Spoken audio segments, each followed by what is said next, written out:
وہ دیکھنے میں شریف گھر کی بیٹی لگ رہی تھی۔ میرے قریب ہو کر بولی، چلو گے صاحب؟ میں نے پوچھا، کتنے پیسے لوگی؟ کہنے لگی، آپ کتنے پیسے دیں گے؟ میں نے اس کی گہری نیلی آنکھوں میں جھانک کر دیکھا اور کہا، آؤ گاڑی میں بیٹھو۔ وہ گاڑی میں بیٹھی اور ڈرتے ہوئے بولی، کتنے آدمی ہو؟ میں نے مسکرا کر کہا، میں اکیلا ہی ہوں۔ وہ کچھ دیر خاموش بیٹھی رہی، پھر بولی، آپ مجھے سگریٹ سے جلاؤ گے تو نہیں؟ میں نے مسکرا کر کہا، بالکل بھی نہیں۔ وہ کہنے لگی، آپ بے شک پیسے کم دے دینا، مگر میرے ساتھ کچھ برا نہ کرنا۔ وہ بہت خوبصورت تھی اور اس کی معصومیت اس کی باتوں سے ٹپک رہی تھی، مگر پتہ نہیں کیا مجبوری تھی کہ وہ جسم بیچنے پر مجبور تھی۔ میں نے پوچھا، کھانا کھایا ہے؟ کہنے لگی، نہیں۔ میں نے ایک ہوٹل کے سامنے گاڑی روکی، کھانا پیک کروایا اور گاڑی میں بیٹھ کر آفس کی طرف چل دیا۔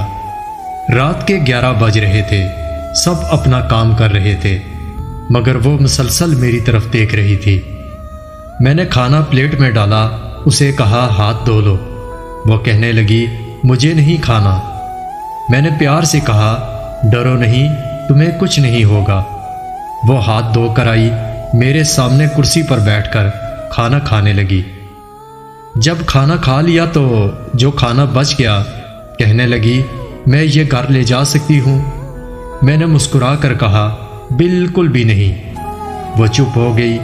وہ اپنا برقع اتارنے لگی تو میں نے کہا، رک جاؤ اور میرے پاس آ کر بیٹھو۔ وہ حیران تھی، پھر بولی، آپ جلدی سے اپنا کام کریں اور مجھے واپس چھوڑ کر آئیں۔ میں نے سنجیدہ ہو کر کہا، میں تم سے یہ نہیں پوچھوں گا کہ تم کیوں جسم بیچتی ہو، میں تم سے بس اتنا پوچھتا ہوں کہ کیا تم یہ سب چھوڑ سکتی ہو؟ وہ میرے چہرے کی طرف دیکھنے لگی اور بولی، آپ مجھے پاگل لگ رہے ہیں۔ میں نے اس کی آنکھوں میں دیکھا اور کہا، ہاں میں پاگل ہی ہوں۔ وہ کہنے لگی، اگر کچھ کرنا نہیں تو مجھے واپس چھوڑ کر آؤ۔ میں نے اس کے سر پر ہاتھ رکھا، پھر 20,000 نکال کر اس کے ہاتھ پر رکھے۔ وہ کہنے لگی، آپ کیوں دے رہے ہیں؟ میں نہیں لیتی پیسے۔ میں نے اس کے چہرے پر ایک تھکن محسوس کی تھی۔ وہ آنسو رو کے بیٹھی تھی، بار بار یہی کہہ رہی تھی، مجھے واپس چھوڑ کر آؤ۔ میں نے اسے یقین دلایا کہ ڈرنے کی کوئی بات نہیں۔ پھر میں نے کہا، اچھا یہ بتاؤ، زندگی نے بہت درد دیا نا؟ یہ سنتے ہی اس کی آنکھیں نم ہو گئی، جیسے کوئی قیامت گر گئی ہو اس پر۔ میں سمجھ گیا تھا کہ کوئی بہت بڑا درد لیے گھوم رہی ہے۔ وہ کہنے لگی، میرا شوہر مر گیا ہے، 3 بیٹیاں ہیں، سسرال والوں نے نکال دیا، ماں باپ فوت ہو چکے ہیں، کوئی بھائی بہن بھی نہیں ہے۔ ماموں کے گھر گئی، ماموں کے بیٹے نے غلط نظروں سے دیکھنا شروع کر دیا۔ مامی کو بتایا تو انہوں نے دھکے دے کر گھر سے نکال دیا۔ دور کے ایک رشتہ دار نے ایک بوڑھے آدمی سے میری شادی کر دی، اس کے بھی بچے تھے۔ اس کے بچوں نے مجھے بہت ذلیل کیا، پھر وہ شوہر بھی فوت ہو گیا۔ میں بیٹیوں کو لیے در بدر بھٹکنے لگی، نہ چھت تھی نہ روٹی تھی، بھوک کی وجہ سے سڑک پر کھڑی تھی۔ ایک صحابہ کہنے لگے، 1 گھنٹے کا 5,000 دوں گا۔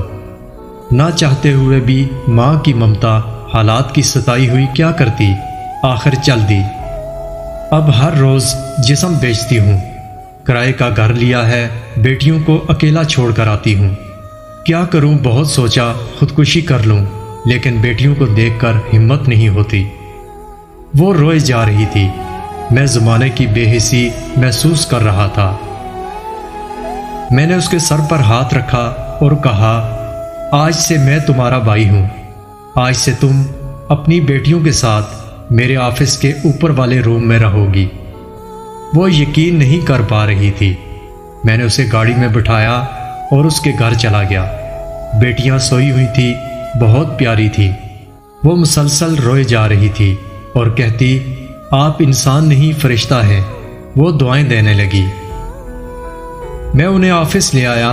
میں نے کہا، اب تم سو جاؤ۔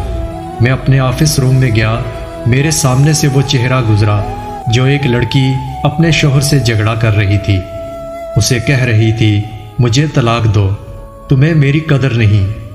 وہ اپنا گھر جلا رہی تھی۔ اپنی بیوقوفی کی وجہ سے اسے کیا پتا زمانے کی تلخیاں کیا ہوتی ہیں۔ طلاق لینا آسان ہے، اس کے بعد جینا موت ہے۔